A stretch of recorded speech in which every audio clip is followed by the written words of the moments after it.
right, guys, welcome to episode 4 of the Eagles Den. My name is Brett Granger. So this show is about sales, business, entrepreneurship, and you guys can follow me on Brett Granger 11. Once again, this is about business, entrepreneurship, and life. We got Mr. Zander Charles in the house. Yes, sir. Man, thank you so much for coming. It's awesome that you're here. Yeah, You made it, but here we are. All right. Here we are. So where can they find you, Zander? So you can find me on Instagram. It's ZVNDERC. That's my Instagram. So follow me on IG. I'm there. And on Facebook, I don't use Facebook as often, but it's Alexander Charles on Facebook as well. So Good. yeah, man. I don't think I follow you on Facebook. No, actually. I don't think so. I'll have to do that. All right. So this young man, he's an independent broker. Zander Charles runs an agency within the financial service industry. Grew up an athlete playing both soccer and basketball. Single parent household. Parents struggled a lot. Made a hustle out of literally anything. Dropped out of school about 4 times. Always knew he was destined to make a difference in the community, but just never knew how or what avenue he was going to take. Then he found the true meaning of ownership through sales, and it completely changed his life. So, man, once again, thank you so much for having me. It's awesome Appreciate here you, man. to have you here. Thank you. All right, Zander. So I always like to start kind of with the past. So let's talk a little bit about that. So can you give a little bit of an overview of your life, like childhood up until now? Where were you born, man? So I was born in Brampton, Ontario. I've lived there for pretty much my whole life. I think, actually, you know what? When I first was born, we started off in Brampton, went to Mississauga, and then came back. And so, yeah, I've been here in the GTA for the last 26 years. And, as I mentioned in the bio, single-parent household, switched between mom and dad. They had shared custody. And so, yeah, grew up, man, didn't really have much, a lot of struggle. That's all we knew. And so that's a little bit of the background, but I played a ton of sports, had a lot of friends in school. So it was fun. It was a nice childhood. You only realize that struggle when you're older. Right. But when you're a kid, you're just playing around, having fun, going outside, riding your bike, things like that. So, yeah, so man. you're 26 years old, you're telling me. So young guy here. Yeah, man. So what was it like? Like, I just moved here 2 years ago, so I'm still really new to the area. Yeah.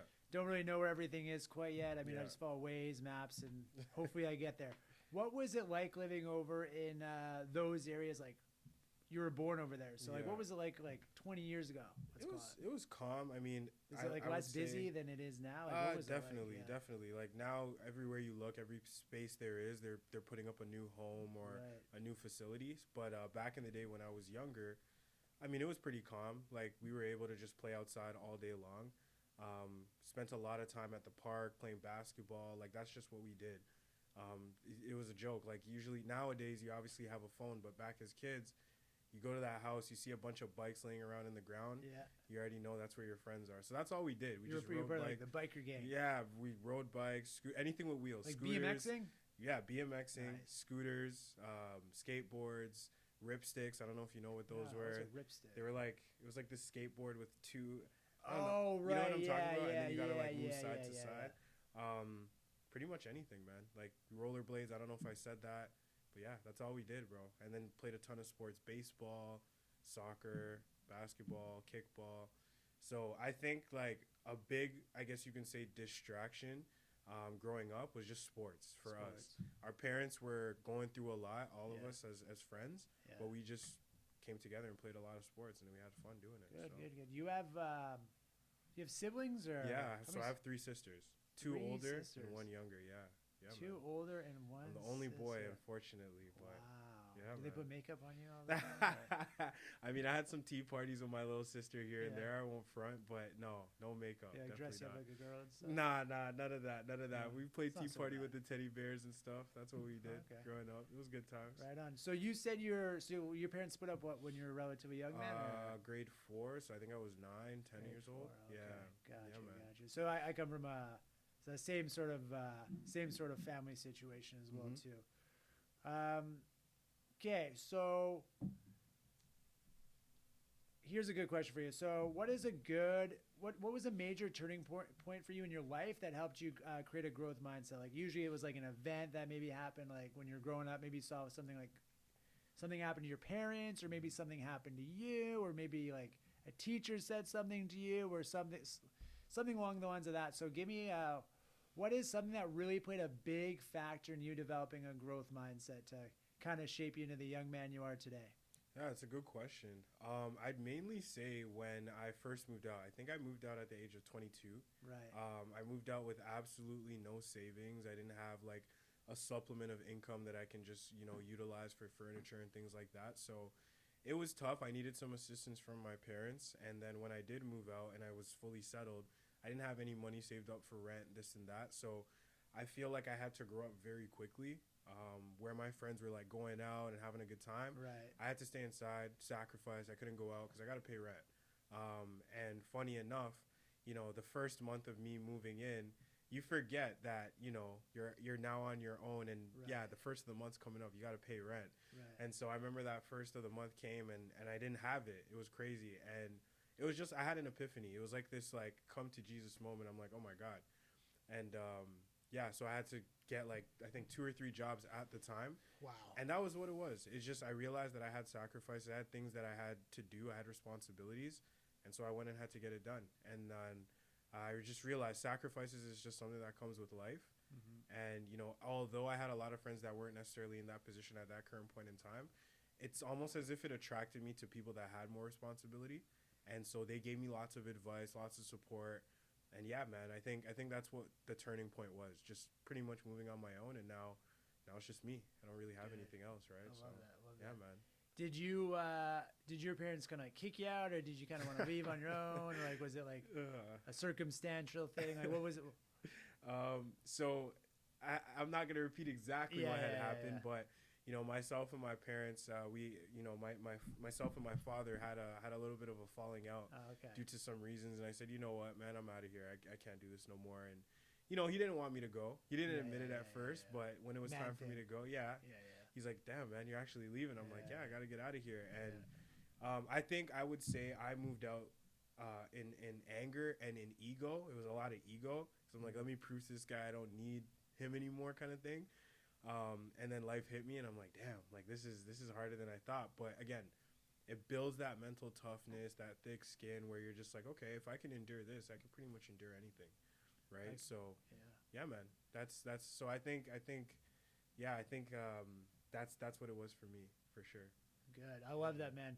I think moving out when you're young, like I moved out when I was like 18, but it was kind of a different story. My dad I feel like he kind of like negated me almost. So he moved out of the city, and I used to be like a party animal when I was like started partying when I was like 15 to like basically 21. And I think my dad just got sick of my shit, man. I was like just graduated high school. He moved out of the city, and I didn't have a car at the time. So in Winnipeg, it's like if you move out of Winnipeg, there is no transit to get into the city or like any of this stuff. So basically moved to the country. I was like, man, well, I got a job. I got friends. I'm like dating this girl at the time. So he kind of like basically just like I was like homeless, actually. I used to like couch surf.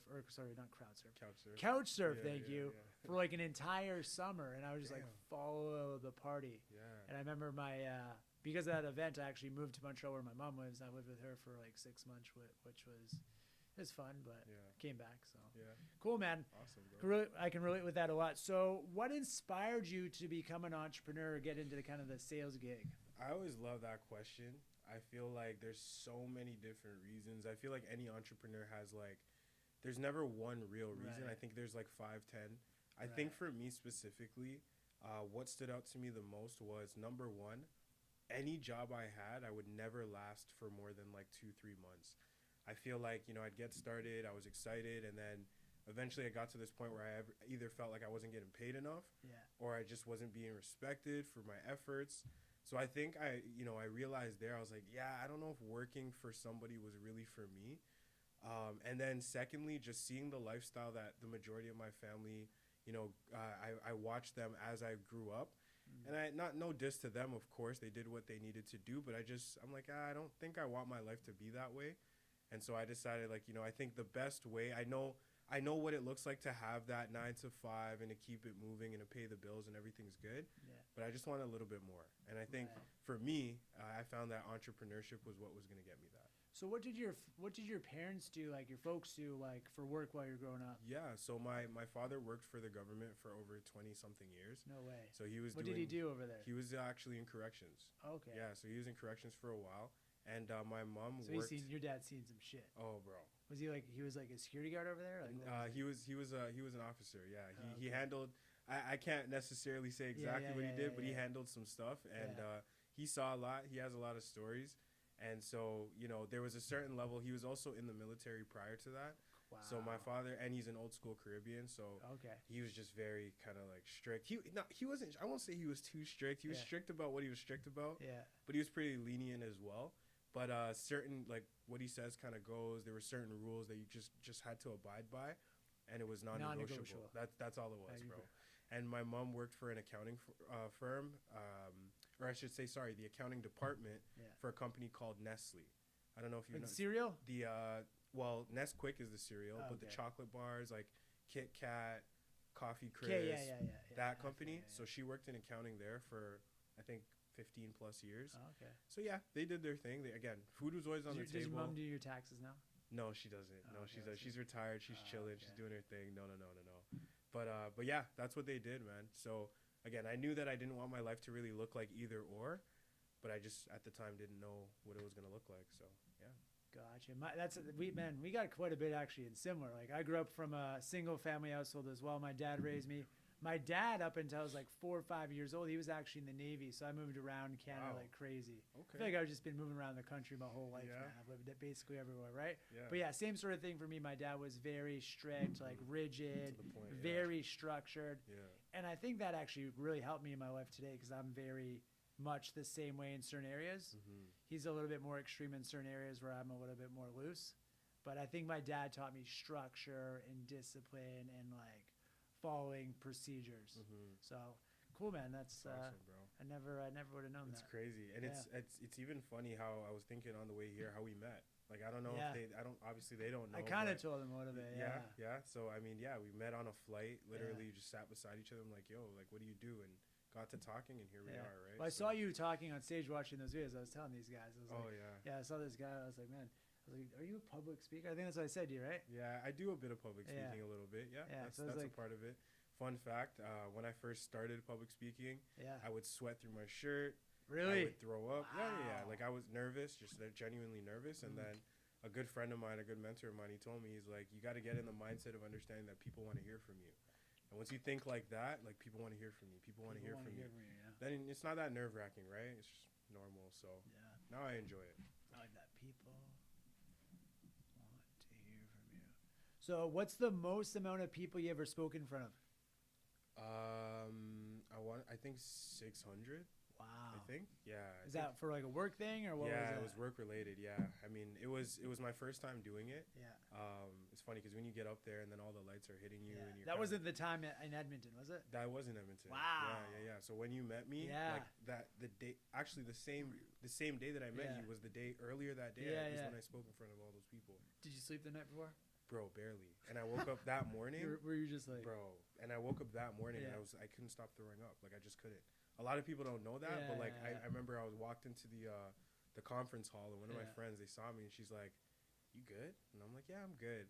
Meanwhile, I was throwing up the whole morning, bro. Wow. Yeah, man, it was crazy. Wow.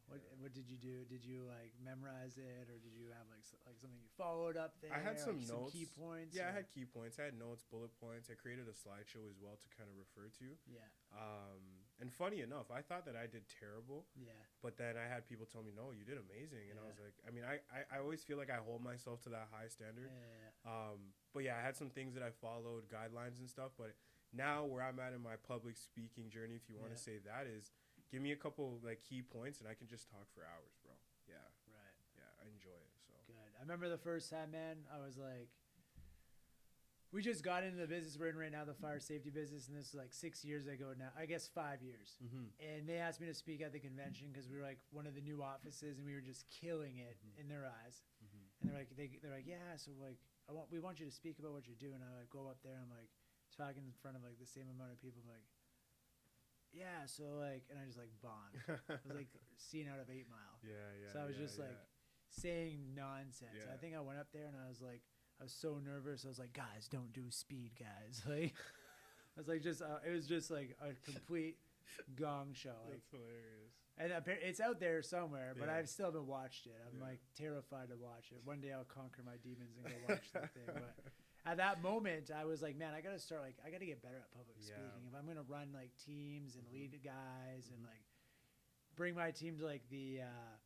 gates of heaven per se, or like get them to like the promised land. The yeah. promised land, yeah. I'm going to have to get good at public speaking and communicate. Like, I was relatively good one-on-one or in small groups or like doing sales trainings or meetings and stuff, but not to that capacity. So I started like just recording everything I did. I made like a channel for our sales team on like a Facebook group, I guess. And I would just start recording everything, meetings, how to do this part of the meeting, like all different parts, and just watch myself so I can get better. I think one of the best things you can do if you're a salesperson, I don't know if you guys do this in your industry, is video record yourself of how your communication is coming across, like your facial expressions, your gestures, your tonality. It all matters, right? Talk about it all the time. Communication is like 7% of the words that you actually say. Absolutely. And the rest is body language, eye contact, demeanor, right. all that. No, makes sense. 93%. That's good advice, so. man. Thank you. Cool. So public speaking, man. Wow. So you're part of the network you're in. It's a pretty big network, hey? It's like, how many people are in that? In my industry? Yeah, in your industry, in that specific one, like the insurance industry, like your specific group. So I mean, there's about 75,000 licensed agents across North America alone. But one thing about Canada and Ontario specifically, it's a very untapped market. So as much as there are a lot of licenses, there's still a lot of families and individuals that haven't been serviced before.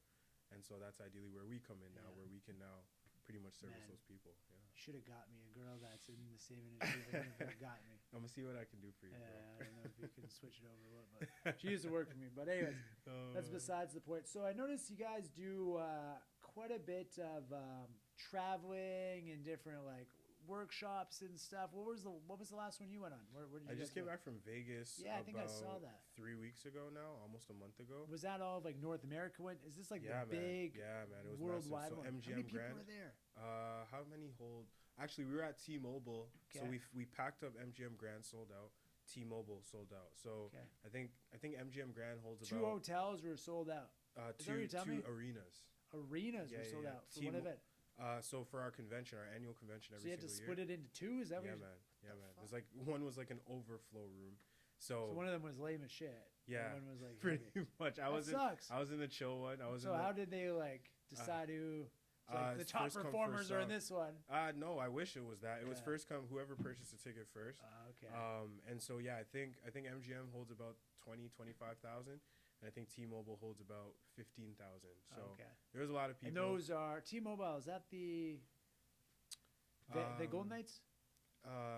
For hockey, right? Yeah, yes, I believe so. Okay, Yeah, I believe so. I don't watch hockey a few weeks, but yeah, man. It was down there in like May or something. Mm-hmm. So who were the guest speakers for that one? So we had a guy named Ed Milet. Yeah. Yeah, he's if you know who Ed Milet is his name speaks for itself. So that was really interesting. What did he talk about? So he actually more so introduced a guy, and I'm so sorry that I don't even remember his name, but he was an Olympian, and he was a snowboarder, and he won. Was it Shaun White? Yes, that's who it was. That guy. Yeah, I think we Shaun heard White. about that. I think, right? Is that what the guys were saying? Yeah, Shaun White was there, and honestly, man, the majority of like my biggest takeaway from his talk is like obviously when you're in that space of performing at such a high level. You're going to go through adversity. You're going to go through ups and downs. And oftentimes you're going to want to quit. Yeah. So it's more so holding on and persevering. He was somebody that technically wasn't qualified to win. Mm-hmm. Just mindset-wise, that's kind of like how he was. And so he ended up winning, and now he's a household name. Everybody knows who he is. I mean, it's like video games named yeah. So that was my biggest takeaway from it. And it was a pretty solid convention, man. Yeah. You said something there about being programmed. Like we're programmed as like people. Like we're just programmed from like the moment we're born. We're hardwired, man. Right. Oh, yeah. We live in a very scarce mentality, a very like, and obviously you got to be financially responsible all the time, but I'm not going to spend that because I don't know when I'll get it back, or let me not do this because I don't, like, we live in a very like hesitant type of realm. I feel like a lot of people. And so yeah, we're programmed, we're hardwired, we're made to be scared. I don't know if you've seen like headlines lately talking about how like the economy is in a downfall right now, and that's what it's it been is. Like that for forever. But that's the thing, and then they post headlines and people get all scared and like, oh my gosh, but it's like they posted this last year and the year before, and it's just normal. But that's the scare tactic, right? If you find yourself like on the news or on media too much, you're gonna get overconsumed by it and you're gonna live your life in fear. So I don't say this for everybody. I don't really watch the news, man. I can't tell you last time I watched CB24. It's bullshit. It's what I need to know. I'll find out. Fear-mongering bullshit. That's all it is, man. That's all it is. It just makes you live in fear. Fear is devil's work. Okay, cool. So you do a little bit of traveling, man. Seems like you're always on a trip. It's like every time I see you, like every month I see you. This guy's on another trip. This guy. Because weren't you like down in like where were you before, Louisiana or something? Where did you go? So this year I was in Mexico in January. I was in Nashville in March. Yeah, right, Nashville. And then obviously I met you in Edmonton in March. I think that was earlier before too. you went to Nashville. Yeah, a little bit before. I think I met you in like February. You did. It feels like a year ago I met you. That's crazy, yeah. Yeah, it's already in February. That's like 6 months ago. And then seems like yesterday. Yeah, Nashville after Edmonton. And then we went to Scotland in May. So the United Kingdom and Scotland. Yeah, it was pretty cool. And was this, how much of this was business and how much was this was so the Scotland trip was a qualifiers trip. So pretty much for the work that was done the year prior, completely paid trip, flight, stay, food, excursions, you name it. I just showed up. There was a full itinerary. It was amazing. It was a good trip. Nice. Would I go back to Scotland again? Yeah, how is Scotland? I've never been. To be honest, it's the place of whiskey. I hear it's like known for whiskey. Yeah, we did. I don't drink or give a shit about drinking. But we did a Johnny Walker tour, so that was pretty solid. What's that? A brand of alcohol? Okay. Yeah, the whiskey. Okay. So that was pretty solid. It's a nice place. Would I go back? It's not necessarily my spot, but it has a lot of scenery. It's also very old. Yeah. So like you'll see that there's a lot of deteriorating like buildings and like the floors are cracked, but that's the aesthetic of the place. Yeah. So it's not too bad. But it was nice. It was nice. Like, again, it's a free trip, bro. Like, I'm not going to say no to it, right? You know who Dan Penna is? Dan Penn? Yeah, Dan Penna. He's like the $1 trillion man. No, never heard of that guy. He's the guy. He's like the old white guy. He's always on, like, YouTube. Like, you can see him, and he's the guy that's swearing at everyone and calling them, like, the C word. And, like, your mom's a... And all this stuff. No. You should watch it, man. But I think he actually... He's from the U.S., I believe, originally, but he actually has a castle in Scotland. Okay. And he, like, brings guys there and, like, coaches them, essentially. Mm-hmm. It's called the $1 trillion man because between everybody, they've accumulated over $1 trillion. Like, his mentees, they've accumulated over $1 trillion worth of wealth, like, growing their businesses and scaling them and then selling them. So, cool, man. Scotland. It's funny, my stepmom used to be, her family's from Scotland. Yeah? I always find those accents so weird, man. So weird. It's like, I guess it's just because I'm from Canada and I'm just used to what I'm used to. But you ever watch Shrek growing up as a kid? Shrek, yeah. You're talking about Donkey? Or are you talking about, No, I'm saying, well, Shrek had, I'm pretty sure Shrek was Scottish. I'm pretty sure. Yeah? I'm pretty sure. I think it sounds very, because Shrek ate haggis, and they have that in Scotland. What the hell's a haggis? It's like liver, bro. It's like liver and like and brain, and they all put it together. It's disgusting. They eat it there. Like you go to the restaurant, that's like it's a delicacy, bro. And what's it called? It's called haggis. Haggis. Yeah, that haggis, just sounds bad, man. Bro, it's disgusting. I will never try it. They told me I should try it. I would never try it. What does it look like? It's like it looks like ground beef. Just ground up. Yeah, ground it up. Like I think they said liver, brain. Like just intestines. What's the point of it? Like, I guess it's like chewy or something. Like what's the grams in protein in that? Probably like 50. I don't even know, man. I don't know, but I would never try that. That's crazy, man. Yeah. That's some like Space Invaders alien shit. No, it's not happening, man. You can't pay me enough money. Can you tell me? So you're on the verge right now of like getting your own like office per se, right? Or how exactly does it work? Or what's your so we actually just moved into a new office, so I'm happy, I have some mentors of mine and people that I work with that have pretty much paved the way and made it very possible for us to be in a nice working space. And so the office that we were in prior a few months ago, much smaller, nothing wrong with it, of course, but then you come to something like this where we moved in yesterday and it's just that now you have a vision. You're trying to start something new. You're just thinking of like the future and like, you know, what you're gonna like attain when having this Fucking office. scary, man.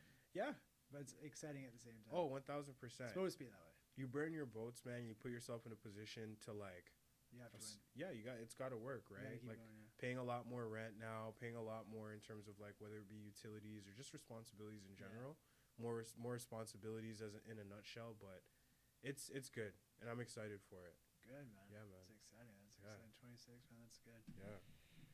Cool, man. Yeah, I think when it comes down to it, I think what you were talking about there, you gotta incur more responsibility. I remember there was a point where I was just a guy out in the field, and I didn't really have a lot of responsibility. And I mean, you kind of like let yourself get away with some shit. When for me, like the real level up was just dumping shit. The more stuff I have on my plate, the more I'm staying productive, the more I'm staying focused, the more I'm like putting the blinders on. And I think that really like, I think for sales guys too, I don't know about you, but I'm like, when I bought my first like European vehicle, every single month at the end of the month, I'd be like, man, I got a car payment coming out. I push harder.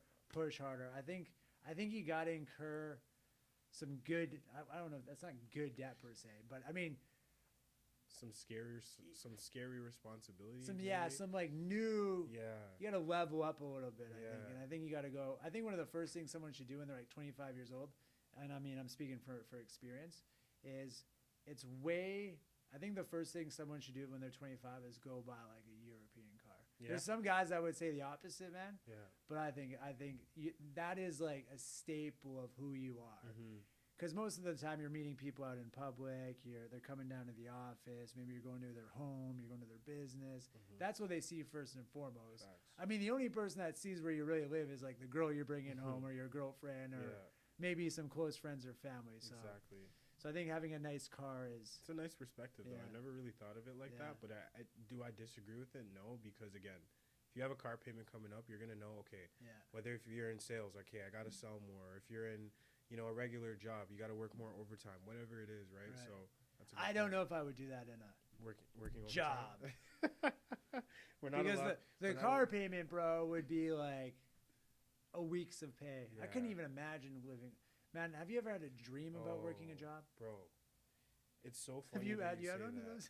No, it's so funny that you say that because sometimes I think about, like, you get used to, it's okay, it's kind of like when you move out and then thinking about moving back in. It's something that you just can't do because you're so used to just being on your own.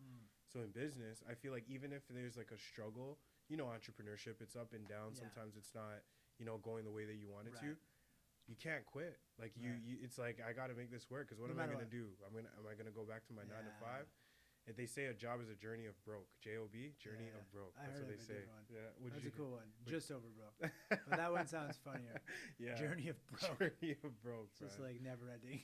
Journey of broke. Literally. Yeah, I think so. Yeah, man. I had a dream one time. Yeah. Fuck, I've probably only had like a handful of these. Yeah. But I had a dream. I was just like in the kitchen and I'm like, what the fuck, man? Like I'm like back at my old job, like in the kitchen. The same fucking guys are there. I'm just like, hey guys, what's going on? They're like, nice to see you. I'm like, I'm fucking wake up. yeah.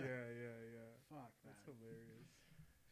But so that's awesome, man. Yeah, I remember opening my first office when I was 24 years old. I mean, I was scared shitless. It's kind of a different scenario, but getting the keys to your own office and having that responsibility, it's like, man, you got to be the first one there in the morning, the last one to leave, and it's like raising a kid, man. Yeah, it's like having your own.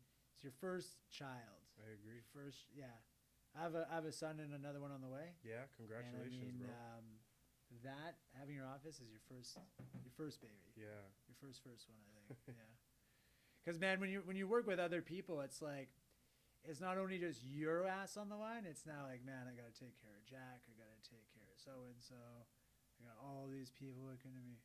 So it's like, the pressure's on, man. Yeah, absolutely. Pressure's on, but you can't show them that the pressure's on. It's that responsibility. You got to have that cool, calm. You're the captain of the ship. So, okay. Here's a good question for you. So, biggest challenge you faced so far, let's just say in the sales game, like, or even starting this business. Like, what's one of the hardest things you've had to overcome? growing opportunity, let's say? It's a good question. So let's say the last, I'll help make it easy for you. Let's say the last 2 years. So number one, I think there's two. The first one would be the support. I think everybody thinks that when they get started in business, everyone like they call Everyone's up gonna that. love you. Yeah, they're gonna call up your boy that you've known for 15 years, Yeah. and he's gonna be with you, and he's gonna support everything you do. And 9 times out of 10, he's gonna probably look at you and be like, "Dude, like, come on, bro, really business?" Why? Not because he hates you, not because he doesn't like you, but more so because either A, he thinks that he can't do it, so he's projecting his insecurities, or he's just looking at you as that punk kid that you guys used to ride bikes together, and he's like, dude, like he's seeing you for who you were, not like who you are now. Right. So I think that support thing, you think family's gonna support you, they often don't. Support was a huge one. I think in the beginning phases of me being in business, it did take a toll on me because I started to feel as if, I'm not gonna lie, growing up I was a little bit of a people pleaser. Yeah. And so I felt like that lack of support kind of switched that about me, where I'm like, I don't know if I'm allowed to swear on this podcast, so I'm not going to. But I don't think I've even heard you swear before. Nah, I try to keep it as clean as possible. I'm not perfect, but no, like I don't really care about what people think about me. If you're not gonna support me, I'm gonna make it happen regardless. Yeah. So that changed my mindset for sure. That was one challenge. The second one for me would be just my market, the individuals that I was trying to reach. Again, the first thing that you're trying to do when you're in any type of business is reach the people that you know first. That's just how it goes. And a lot of the people that I know are young and broke. Like, I'll just say it as it is. True, and so that's how it was. I felt like I had to do a lot of like overselling and convincing because, I saw value where they didn't. And I felt like I had to like pour my value into them so that they see it for themselves. And oftentimes I found that because I'm pretty good at what I do, they would say yes because they just didn't know how to say no, and then maybe later down the road say, you know what, screw this, and change mine. Yeah, change Fold it on you. Yeah, exactly. So that were my two biggest challenges would be lack of support and then the market that I was facing. It caused me to build. By market, you mean just my target audience, pretty much the people that I'm servicing. Okay. It was a lot of people that were my age or a lot younger. Okay. They didn't have much responsibilities, much didn't assets. Take you seriously. Yeah, didn't take me seriously. Seeing me as a guy from high school, take that seriously as well. So, yeah, man, those are my biggest two challenges as well. But that's a great question. I never answered that before. Here's another good one for you. Yeah. What would you say is your superpower? That's a great question. Yeah. What's Charles's superpower? One of my Charles Xavier. What does he do? He can read minds. My biggest strength, superpower would be the ability to read people. Yeah. I think I can read the room like crazy. I have an agent on my team that actually told me the other day.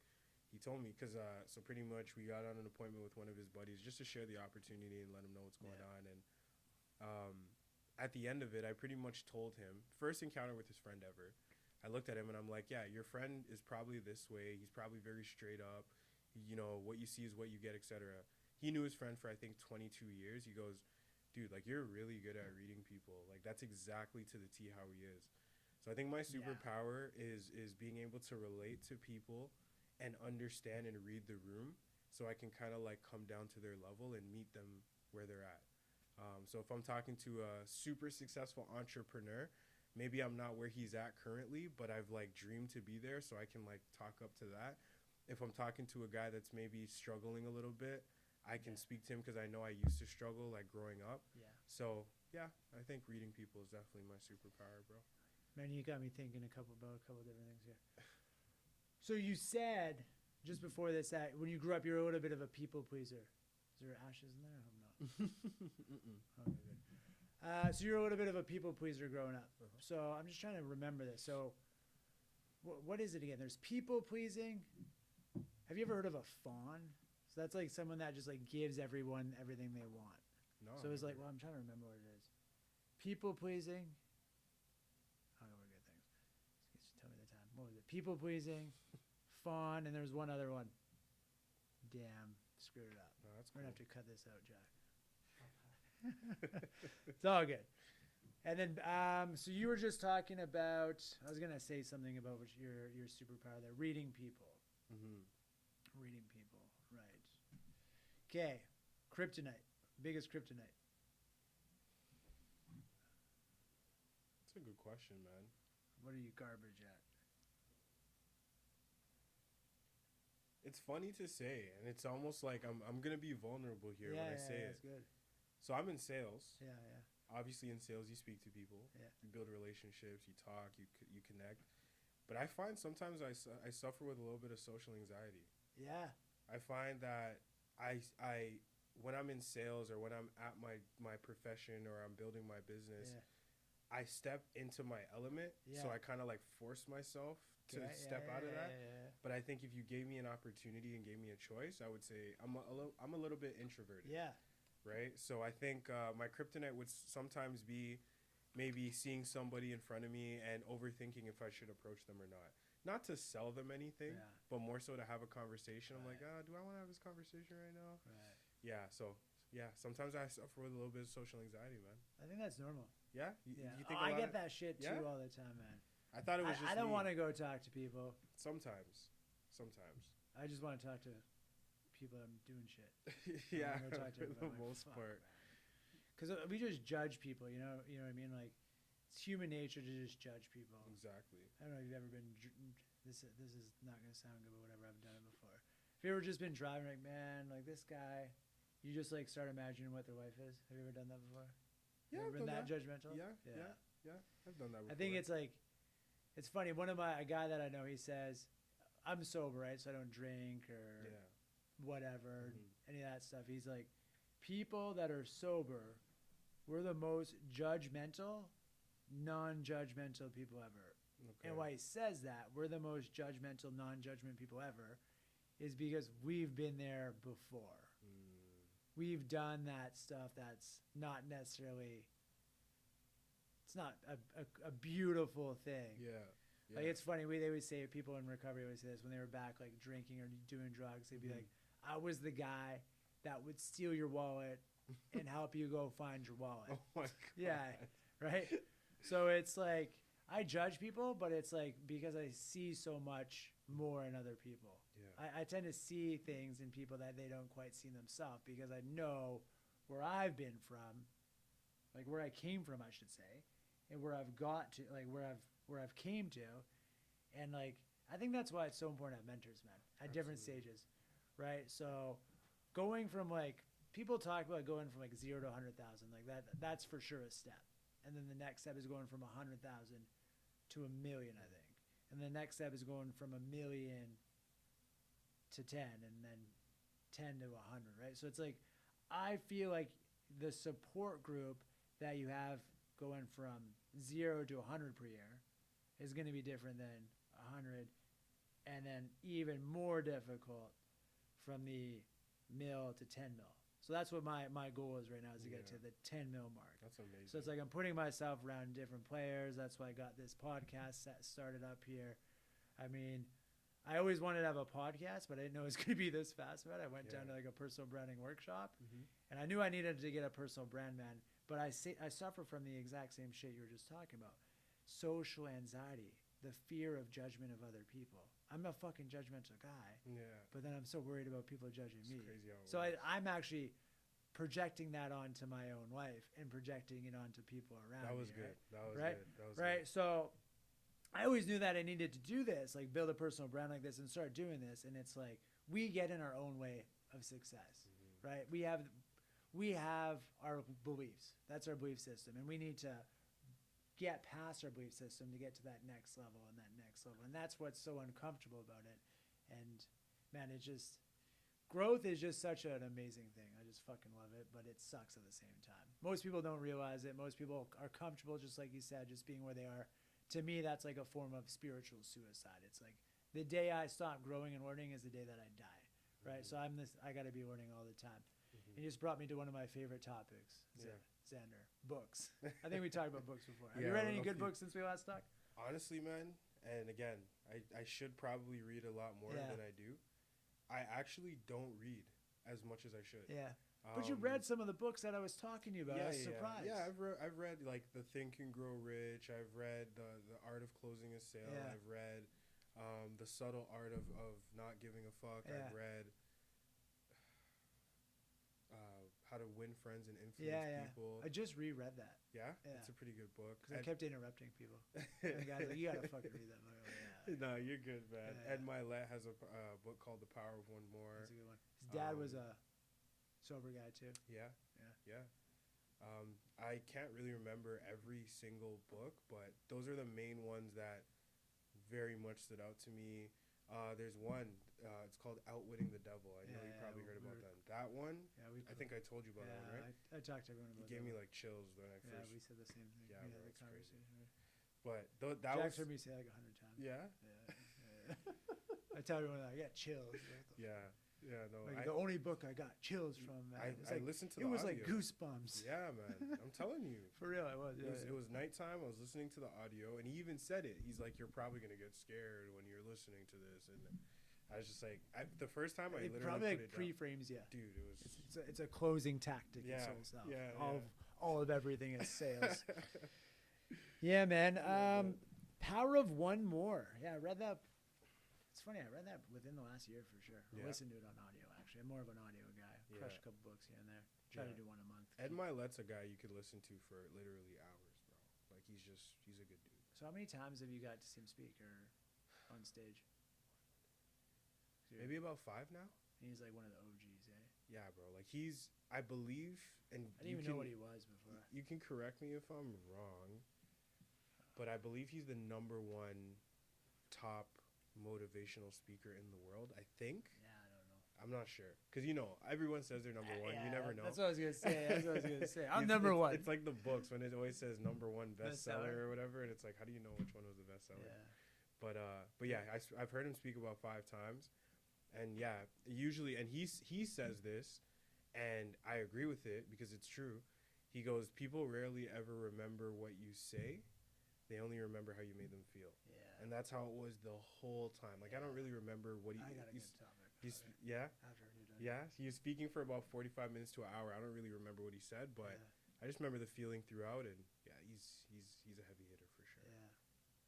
So what you made me just think of is the word empathy. Okay. Yeah. So what do you think, when you think of the word empathy, what comes to your mind? Like empathy for other people. Yeah. Empathy in sales. I think empathetic, active listening. In general, I think in a nutshell, whether it be sales, regular life, it's just being able to, again, relate, read people, meet them where they're at, so that you can like connect with them a little bit better. Right. It's not necessarily, I feel like people tie it to like feeling sorry for somebody. Not really. I think it's just knowing where they're at so you can like connect with them. Right. Yeah, that's what an empath or empathy means to me. How about you? I don't know, man. You don't know? Who's the closer? Yeah. That's it, man. That's it. I think it just means like understanding someone's point of view and like what their needs are and just meeting them in the middle, kind of like what you said. I think. Well, that's what helps you be a good closer, though. If you can't connect with your person, in sales, but I think in leadership, it's even more important. And I'm not saying I'm the most empathetic guy. I'm kind of just like I barely ever cry. I barely ever like take time to be like, oh, like I could go through like 14 things last week and just still show up here and I'm just like, and then like maybe like 6 months from now, be like, oh shit, that's a lot of stuff has happened in the last 6 months. You're built different then, man. And then I was like, but then it'll hit. You know what I mean? Yeah. Or it'll all hit like at one time. I got a mentor, and he mentioned to me, because I had a question for him. Yeah. I asked him, I said, how do you, because he has a massive team. He has people that he deals with, people problems, divorces, spouses, deaths in the family. But it's normal stuff. And I asked him, I said, how do you like handle being there for them without like taking it on? So now you're feeling that energy, that burden. It's hard, man. And what he said is, when you're having that phone call or that conversation with them, you're there for them. Like you're like dialed in with them. You make sure that you're there. And the minute you hang up that phone, you move on. And it sounds harsh. Yeah. But that's your way of being able to like handle that situation, but then be able to take on your regular duties of life and how things work. So with the whole empath thing, that's something that I had to grasp, because I found myself with people that I care about. I'm taking on their issues. They're telling me, oh, you know, I need help with this, and I'm feeling like I have to help them. Yeah, like you're obligated and or something. and I will, whether it be a word of advice or where I can. Yeah. But I also had to step back and be like, okay, like understand, you got to help yourself first before you can help anybody Right. else. So Yeah. And also back to what you make me think of is like we put ourselves in positions to be hurt by other people. So it's like if I get affected by somebody else from their actions, financial, I mean I've seen it all the ugly sides. Right? I put myself in that position to allow myself to be hurt. So that's like comes back to an ownership thing like damn, it's my fault. You know what I mean? It's not really the other person's fault. We're all in control of our own lives and the things that we do and say and how we conduct ourselves in this world. So I feel like if someone screws me over, it's my own fault. I should have known better. Absolutely. I should have read them better. I should have asked them more questions. I should have probed more. I should have before. I just take ownership for everything. It's accountability, man. Accountability. Can't go wrong. That's what it's all about. Okay, so we talked a little bit about that. Talked about your kryptonite. Talked about your some juice there. Got a business call coming in there. No, Jack, close that deal. No. Take some videos for me, bro, if you can. Thanks, man. Yeah, appreciate it. Chop this part. Videos, photos. Yeah, chop it up, obviously too. All right. So you just started your own business. Whose phone's blowing up there? That's me. Shut up. All right. Okay, so you just got your. So here's a good question for you. I'll talk about this actually. So how did you fund your initial startup costs? Yeah. You gotta tell me before the show. So it's I'm pretty interested funny. to hear about this. It's pretty funny. So I actually, so my startup cost with my business is fairly low. It's not your typical $100,000 loan from the bank kind of thing. But I actually called up my pops and I said, Dad, I need money. Yeah. And I told him it was for something else because I felt like he wasn't going to support me in business if I told him it was How long business. was this, like recently or when was this? This is a while ago. Oh, okay. This is when I was much younger. Oh, okay. And he so I told him it was for like something school related because he's going to support school. Yeah. And he's like, yeah, I got you, obviously. And he sends me the money and then like 2 years later I'm like, Dad, by the way, like that's what it was for. And he's like, no. And funny enough, he actually didn't support me when I told him about that I started a business. Yeah. Now he supports me like completely. Like he's sent me tons of clients. He's super happy and proud for me and things like that. But when I first got started, he said, absolutely not, hell no. Yeah. He actually tried to have an intervention. He tried to. So I told him I got started in business, and he proposed something to me. He said, I'm going to open up a Booster Juice, and I want you to run the Booster Juice and be a manager there. And you'll get paid salary, and because he was worried about me, because remember I dropped out 4 times. Right. I'm telling him. How the hell do you drop out?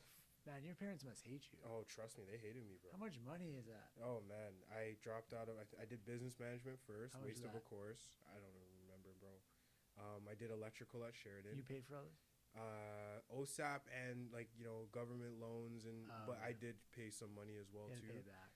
Oh, I had to, man. I had to pay that back. Like even 6 years later, I was still paying it back. It's crazy. I did an IT course with this private school. I don't even remember. Okay. I don't remember the fourth. I think it was like computer, media, science, something a lot. I was just doing things because my pops told me go to school or you're getting people kicked pleasing. out. Yeah, people pleasing, really and truly. Get up, stay on my back. Yeah. Leave me alone. Yeah. Literally. Got there 2 weeks in, said screw this, and found myself in the same position as where I got started. So that's how it went, man. Yeah. Wow. No going to school. No. Ooh. What's your real opinion of school? Am I allowed to say like my real opinion You can say whatever you want. Yeah. It's a waste of time in my opinion. Now it's not a waste of time for everybody. It's a good way to network. It's a good way to build relationship. It's a good way to have social skills. Some sales people. There you go. It's definitely good for like if you're in business, you want to go reach to your school, have like maybe a group session in one of the halls. That's solid. Yeah. For me and for anybody that's like a hands-on learner or somebody that just like needs to do to learn or to grow or to succeed, I think school is a waste of time for them. I think school is tailored only towards a certain type of learning. So if you can learn that way, it's perfect for you, but the majority of people don't learn that way. Mm-hmm. And so, again, when we talk about that hardwired, I feel like people utilize the school curriculum to determine whether they're smart or not. And if you fail a class, now you're dumb. But I know a lot of guys that fail that are successful in business. So I know a lot of people that, you know, the teacher failed them, but now they're making quadruple what that teacher made. Yeah. So it's like, is school really, I don't understand. you know what I mean? So do I agree with school? It's just memorizing shit. It's a business too, man. It's an Yeah. organization. It's how you make money through a school. There's all these campaigns and all these sports teams and all. It generates revenue. It's income at the end of the day. But is it for everybody? Absolutely not. No. That's my opinion. Right. At least. How about you? What do you think about? Same thing. You're just a closer. I hate school. I'm just a closer. I just don't talk. Just a closer. I say as few words as possible, and I just listen and ask like 4 questions, or preferably 1. That's it. All right. What has been the most rewarding part so far of your journey, would you say? I mean, you're a young man, still you're 26, and you still got like so many years ahead of you. I'm only 32 too. I'm not saying I'm an old man here. I only got like a few gray hairs, so I don't even see any grays on this guy. I got like 2 here. I don't know if you can see That's it. from just bad salespeople or customers. But yeah, so far, I guess, since you've been at it so far, what's your most rewarding part so far, would you say? I feel like you're going through it, man. I would say, okay, I'll give 2 reasons again. I'll give 2 answers. So I think number one, the number one rewarding factor is the growth. A little bit obviously cliche, but you grow a lot, you learn a lot about people. You understand how just the world works in general. Yeah. Sometimes you got to go through like those hard tests to actually learn properly, but you know, you grow through it. And then number 2, I think like I had a moment of my life where, so I was in sports and then I stopped. Then I became very introverted. Then COVID hit. Then I became introverted. Yeah. So I think me now building a business has caused me to kind of rewire back to like my sports days where I was very outgoing, very confident. You know, I knew who I was. You know, I wasn't really afraid to do much things. And even if I was in fear, I just faced the fear. That was it. Yeah. So I think the second part, and I think the most important part, is, you know, being where I'm at now, it's caused me to kind of like go back to what I knew I was the whole time. Because I feel like there was a part of my life where I lost myself a bit. Yeah. Yeah. So During COVID? During a little bit before, and then during COVID, and then after. And but then you're still a guy. Yeah. Yeah. So it couldn't be so bad. Yeah, no, for sure. No, it wasn't terrible. No, I'm just making fun of the no. gender thing. It wasn't so bad. You're still a guy. Yeah. No. We're not gonna talk about that on this right now. But no, yeah, those 2 things for sure. Yeah, man. You reminded me of something. Yeah, what's up? Damn, where did it go? We have to find that one. Hopefully it comes back here. No worries. Bro. So you're talking about, oh man, I had a good one. I should have wrote it down. Comes back. Okay, here's a good one for you. How do you stay motivated during tough times? Man, actually, what do you even think about the word motivated?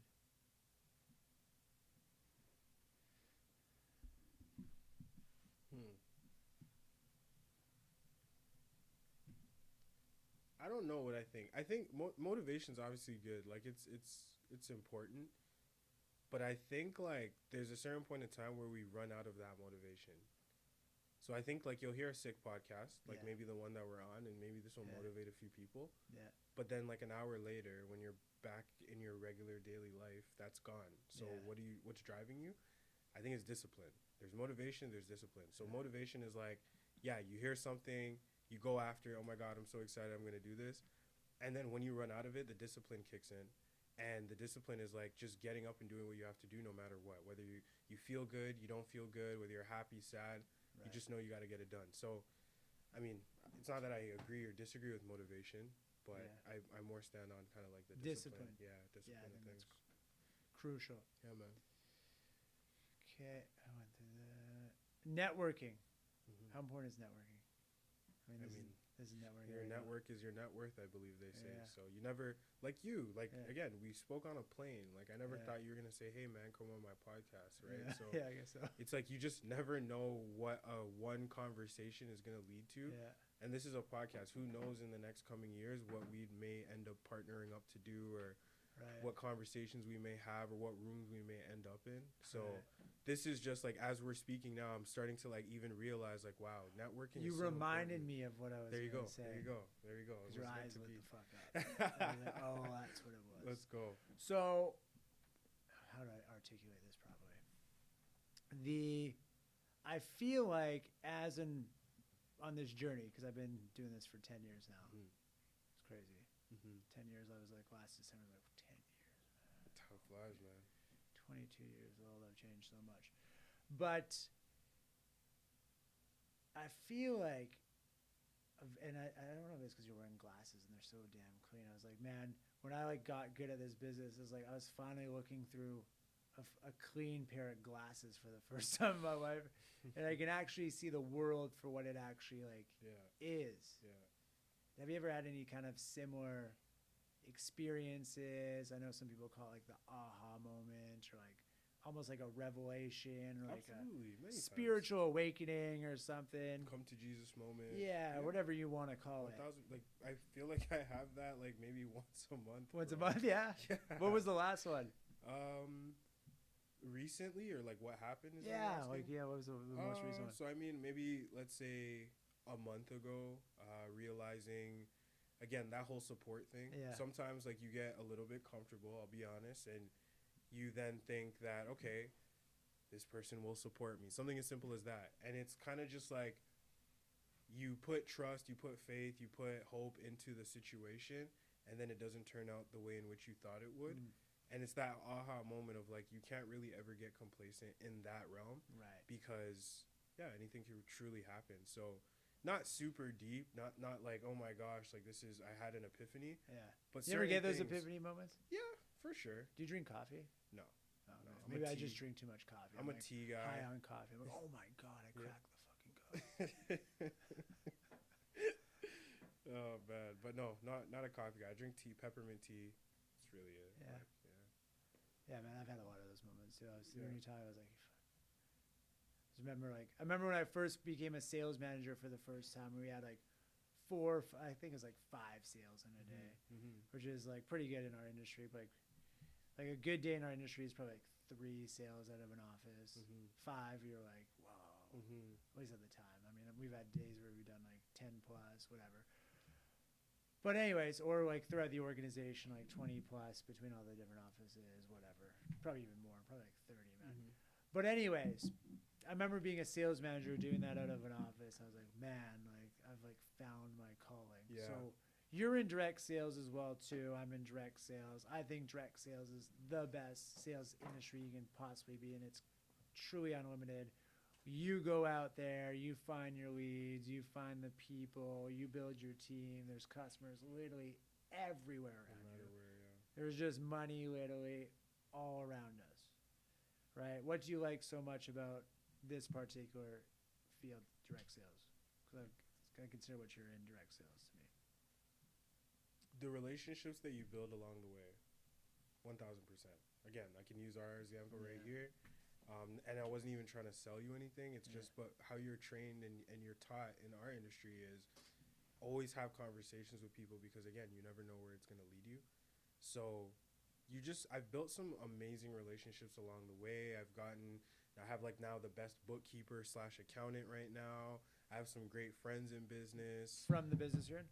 I just met her through somebody that I work with. She's not in our business, but she's just somebody that works with one of my partners. And yeah, like just relationships, your brotherhoods, really, really close with a lot of people that I've come across in business or just in that industry in general. I went to Vegas, and, the companies that we work with, some of the insurance reps that we work with, like we were down there, we were having a good time. We weren't partying or going crazy or anything, but I didn't really spend any money because they just pulled out their company credit card and said, here you go. There you go. And I said, all right, cool. They didn't give it to me, but they're like, what do you want? You want to drink? You want to eat? This, that? So you just build some really cool relationships.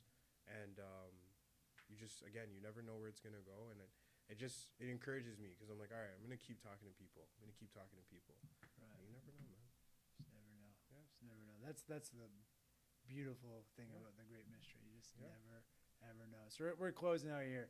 So, what do you like to do in your free time, like in your personal life? Like, what are some things that you enjoy doing? So I recently I actually like started working out seriously. Yeah. I like literally due to like just a little bit of stress and things that I was dealing with prior, I put on like 15 pounds in the Wow. last 3 How months. tall are you, man? I'm about 6'1", 6'2". Oh, okay, I'm about the So I was about 235, and then today I jumped on the scale. I'm 215. So I've been in the gym heavily, eating right. Good, man. I play a lot of basketball again. Yeah. I enjoy playing video games here and there. I play some Call of Duty, just to kind of like ease my brain, kind of just like decompress, relax. Yeah. I enjoy spending time with my family. Yeah, And- didn't you just go? We were talking like last week or the week before. Where does your old man live? He lives in Hamilton, Ontario. Hamilton. Oh, Yeah. Okay, I thought you went down to the States for some reason. No. He He's lives in always down Hamilton. Yeah, no, he's not too far from me, but yeah, but that's what I enjoy to do. I like going on walks. I like fresh air, chilling. I enjoy music a lot, so sometimes I just blast music while I'm driving. Yeah, are we going to Future Metro tomorrow?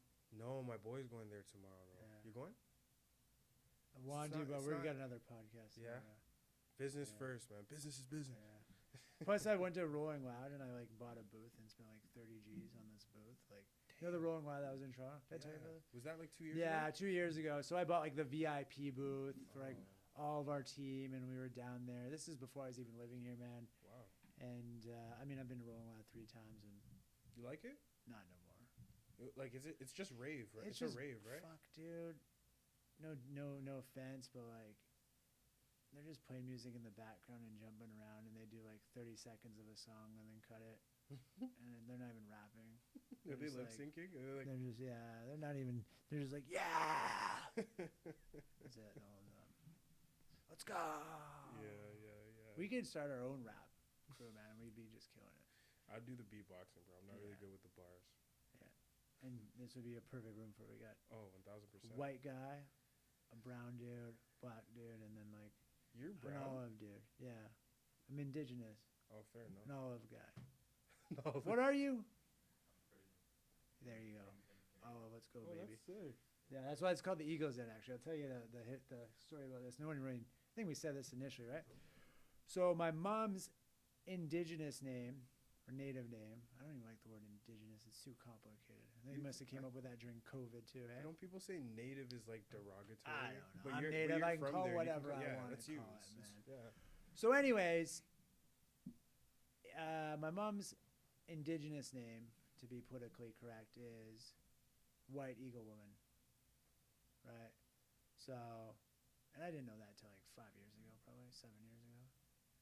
So I have, eagle is just a badass animal, you know what I mean? They Oh, yeah. always soar up there by Oh, yeah. themselves. Oh, yeah. And I just thought the name was cool. There's another name out there. German history. Won't get into it.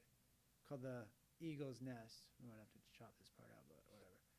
So I was like, I can't have it. We can't be called that. Yeah. Because we looked it up like, oh shit. Yeah.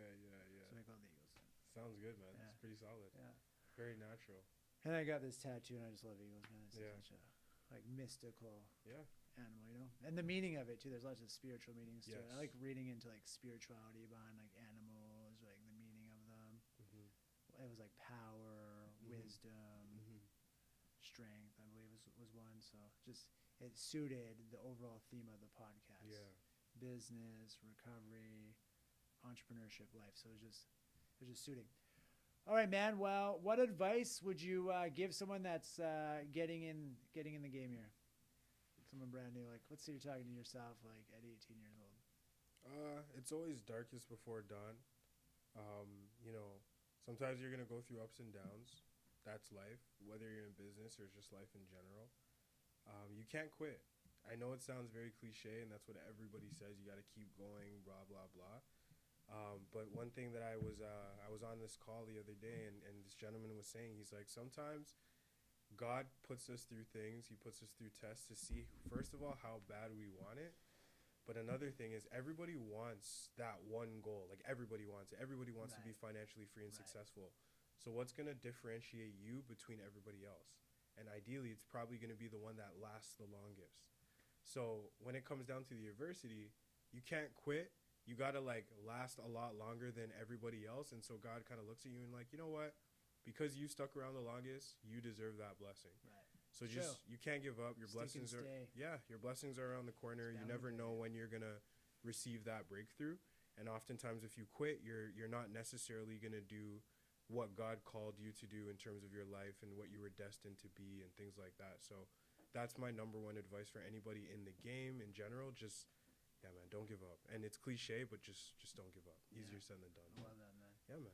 That's a good way to close this thing out. Yeah, bro. So, Xander, what are some of your next few plays? Would you say next? Let's call it like 3 plays. What are your next few plays? Yeah, so good question. So I mean, for myself, senior partner within my firm, that's something that I'm heavily gunning for, and it's not just me; it's a joint effort with my team. So I'm excited for that. I would say for myself, moving out, like I've obviously already moved out, but moving to a different space, I just think like if I move to a different area, I'll just attract some sort of creativity a little bit more. I've been in my current spot for about 3 years now, going on 4. So just putting myself in a different environment is something that I want to achieve in the next coming months. And honestly, not very deep, but I want to spend a lot more time with my family. Like straight up, like Right. time's running really quickly. I have a younger sister. She's 20 now. Yeah. I remember when she was born like yesterday. Right. So you see that. You see my parents are getting a lot older now. My grandparents are starting to, get older too. So just spending a lot more time with the people that genuinely care about me and that have been around even when I wasn't seeing so much success. Feel you, man. Yeah. Those are my 3 top plays that I'm working for the next coming months to year. And hopefully we can get back together in like a year or so, and I can kind of tell you all about it. Yeah. Good, man. Good. Love it. Well, guys, that is a wrap. So you can find this gentleman at So on Instagram, it's ZVNDERC. And then on Facebook, it's my first and last name. It's Alexander Charles. You spell Alexander with a Z. People don't believe me when I say it. It's ALEXZANDER. So Alexander Charles, where you can find me on Facebook. Good, guys. So yeah, once again, Brett Granger 11. Xander, it's a pleasure. Thank you so much for coming by. Thanks for having me, bro. And we appreciate having you on the show. So thank you Yeah, so man. much, bro. Let's do it. That's a wrap. All right. Catch you guys.